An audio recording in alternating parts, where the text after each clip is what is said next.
बिस्मिल्लाहिर्रहमानिर्रहीम। अस्सलाम वालेकुम नाज़रीन, कैसे हैं आप? उम्मीद करती हूँ आप सब खैरियत से होंगे।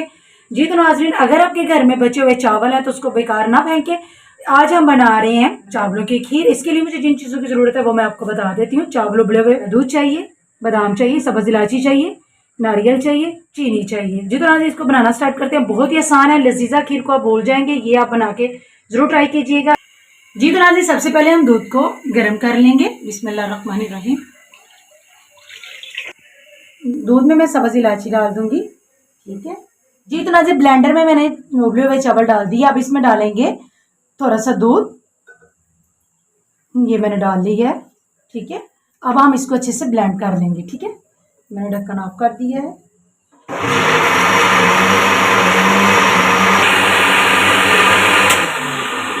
जी तो नाज़रीन, चावल हमारे अच्छे से ब्लेंड हो गए हैं। जी तो नाज़रीन, दूध हमारा बॉईल हो गया। अब हम इसमें ग्राइंड किए हुए राइस डाल देते हैं। ये देखें, बाकी भी हम अच्छे से इसको ये देखें नाज़रीन, अब हम इसको अच्छे से मिक्स कर लेंगे। देखें माशाल्लाह से बहुत ही प्यारी लुक आ रही है। देखें, लजीजा खीर भी बिल्कुल ऐसे ही होती है। चावलों को आप बेकार ना फेंकिएगा।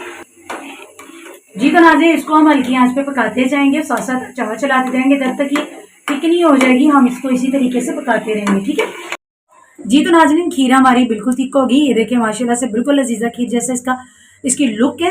अब यकीन जाने बहुत ही मज़े की बनती है, ज़रूर ट्राई कीजिएगा। इसमें मैंने गिरी भी ऐड कर दी क्योंकि वो कच्ची भी खाई नहीं जाती। कुछ लोगों को नहीं पसंद, खास करके मेरे हस्बैंड को भी नहीं पसंद, इसलिए मैंने पहले से, ताकि अच्छे से पक जाए। चीनी भी मैंने इसमें ऐड कर दिया। अब हम इसको डिश में निकालते हैं। ठीक है जी। तो नाज़रीन, मज़ेदार खीर हमारी बिल्कुल रेडी है, ज़रूर ट्राई कीजिएगा। इसी के साथ नाज़रीन, मैं आपसे इजाज़त चाहती हूँ। अपना बहुत सारा ख्याल रखिएगा, दुआओं में याद रखिएगा। ओके, अल्लाह हाफिज़।